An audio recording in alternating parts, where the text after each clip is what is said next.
दोस्तों, आपने भारत के 4 धामों के बारे में तो सुना होगा। बद्रीनाथ, द्वारिका, रामेश्वरम और जगन्नाथपुरी हिंदुओं के प्रमुख 4 धाम है। लेकिन क्या आपको उत्तराखंड के 4 धाम यानी कि भारत के छोटे 4 धाम के बारे में पता है? जी हाँ दोस्तों, जिस तरह भारत में हिंदुओं के प्रमुख 4 धाम है, उसी प्रकार उत्तराखंड में भी 4 धाम है। हिंदू धर्म के यह 4 धाम हिमालय पर्वतों में स्थित है।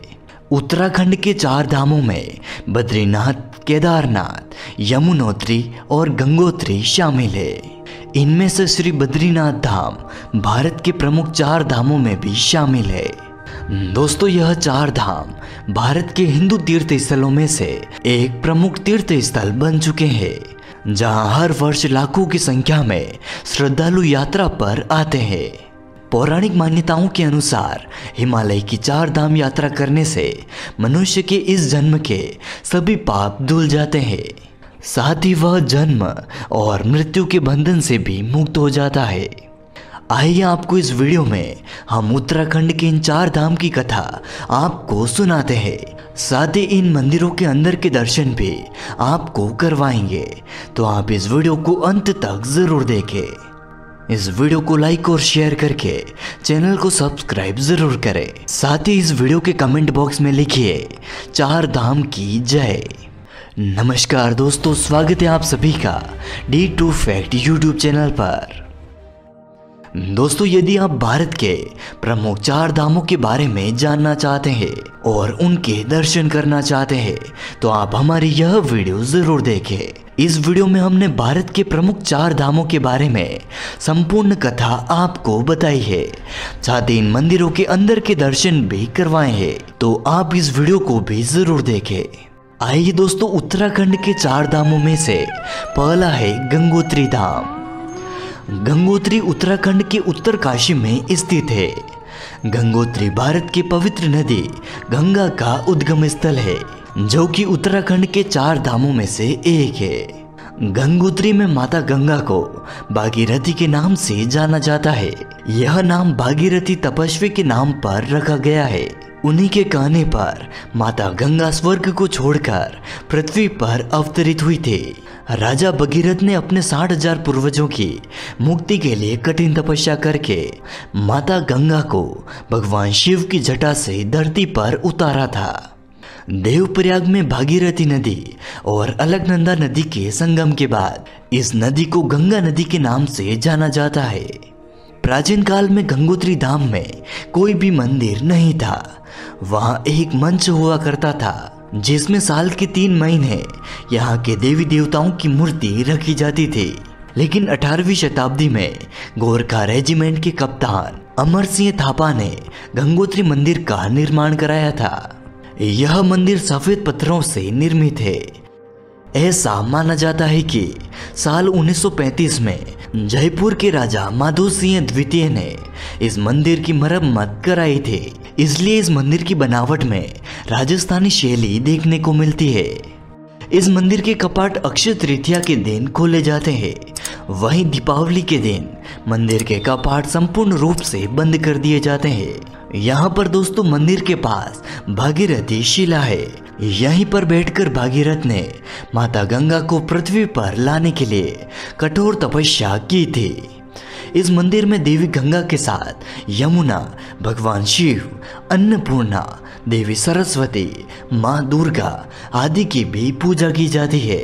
हर साल मई से अक्टूबर महीने के बीच यहाँ पर लाखों श्रद्धालु दर्शन के लिए आते हैं। दोस्तों, उत्तराखंड के 4 धाम में से दूसरे नंबर पर है यमुनोत्री मंदिर।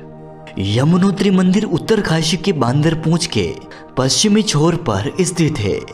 परंपरागत इसे 4 धाम यात्रा का पहला पड़ाव माना जाता है। यह मंदिर पवित्र नदी यमुना का उद्गम स्थल है।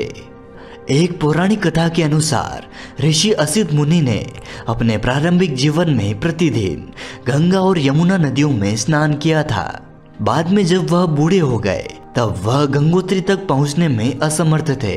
उनकी धार्मिक मान्यताओं से प्रभावित होकर माता गंगा यमुना नदी के बगल में एक छोटी सी धारा के रूप में उभरी थे, ताकि असित मुनि उनके अनुष्ठान जारी रख सके।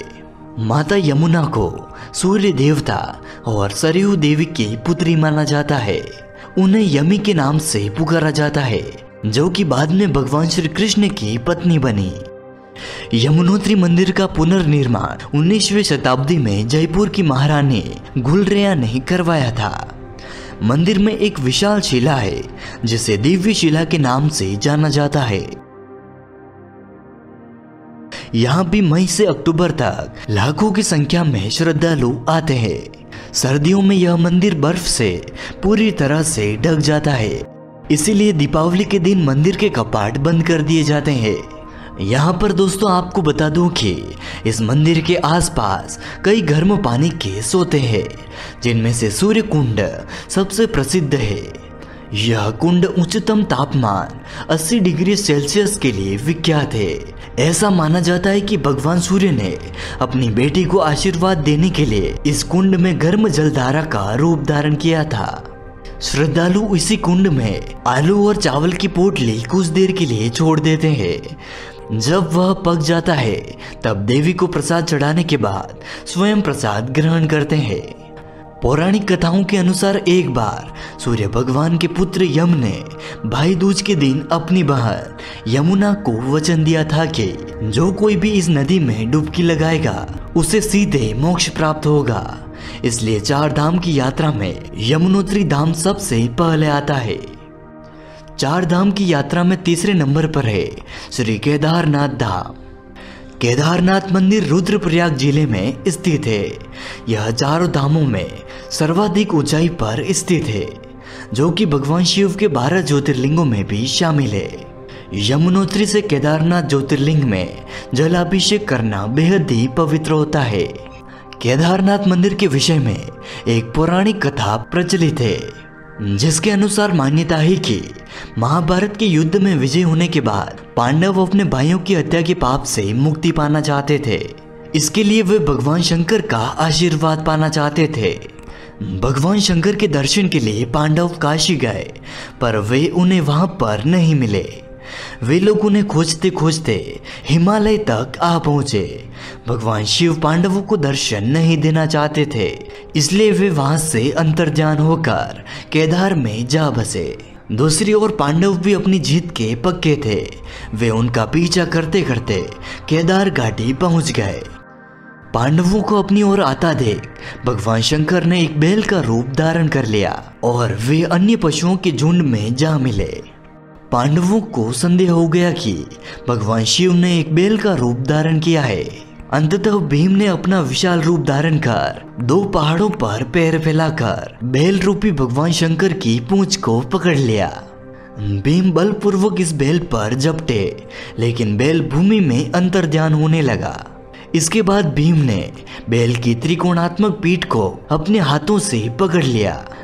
भगवान शंकर पांडवों की भक्ति और दृढ़ संकल्प को देखकर प्रसन्न हो गए। उन्होंने तत्काल दर्शन देकर पांडवों को पाप से मुक्त कर दिया। उसी समय से भगवान शंकर बैल की पीठ की आकृति के रूप में श्री केदारनाथ धाम में पूजे जाते हैं। दोस्तों आपको बता दूं कि भारत के 4 धाम बद्रीनाथ धाम, रामेश्वर, द्वारिका और जगन्नाथपुरी की स्थापना के बाद केदारनाथ मंदिर का निर्माण आदि गुरु शंकराचार्य द्वारा ही किया गया था।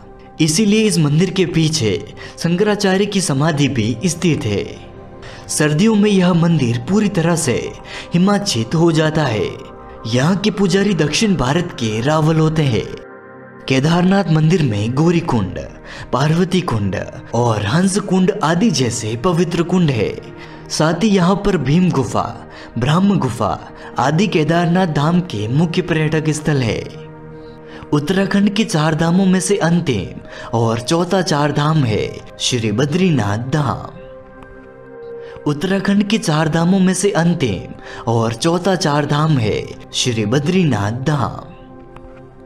बद्रीनाथ मंदिर उत्तराखंड में अलकनंदा नदी के किनारे पर नर और नारायण नामक 2 पर्वत श्रृंखलाओं के बीच स्थित है।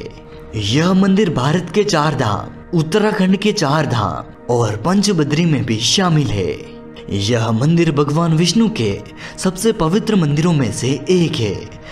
कहा जाता है कि एक समय भगवान विष्णु इसी स्थान पर तपस्या में लीन थे, लेकिन अचानक से ही बहुत ही हिमपात होने लगा। तपस्यारत भगवान विष्णु पूरी तरह से बर्फ में ढकने लगे। उनकी इस दशा को देखकर माता लक्ष्मी ने वहीं पर एक विशालकाय बेर के वृक्ष का रूप धारण किया और हिमपात को अपने ऊपर सहने लगे। माता लक्ष्मी भगवान विष्णु को धूप, वर्षा और हिमपात से बचाने के लिए कठोर तपस्या करने लगे। काफी वर्षों के बाद जब भगवान विष्णु ने अपना तप पूर्ण किया तो देखा कि उनकी प्रिया लक्ष्मी जी पूरी तरह से बर्फ में ढकी हुई है और उन्होंने एक बद्री नामक वृक्ष का रूप धारण किया हुआ है। तब भगवान विष्णु ने माता लक्ष्मी जी के तप को देखकर कहा कि हे देवी, तुमने मेरे बराबर ही तप किया है, इसलिए आज से इस स्थान पर मुझे तुम्हारे साथ ही पूजा जाएगा। तुमने मेरी रक्षा बद्री वृक्ष के रूप में की है, अतः आज से मुझे बद्री के नाथ यानी कि बद्रीनाथ के रूप में जाना जाएगा। इस तरह से भगवान विष्णु का नाम बद्रीनाथ पड़ गया। इस मंदिर की स्थापना 9वीं शताब्दी में आदि गुरु शंकराचार्य ने ही की थी। कहा जाता है कि गुरु शंकराचार्य साल के 6 महीने बद्रीनाथ और बाकी के 6 महीने केदारनाथ धाम में रहते थे। बद्रीनाथ मंदिर सतयुग काल का पावन धाम है। शीतकाल में भगवान बद्रीनाथ महाराज की डोली जोशीमठ के नरसिंह मंदिर में रखी जाती है, जहाँ के पुजारी दक्षिण भारत के रावल होते हैं। इस मंदिर में 15 मूर्तियां विराजमान है। यहाँ नर और नारायण के अलावा माता लक्ष्मी जी, भगवान शिव पार्वती, गणेश जी और भगवान बद्रीनाथ की पूजा होती है।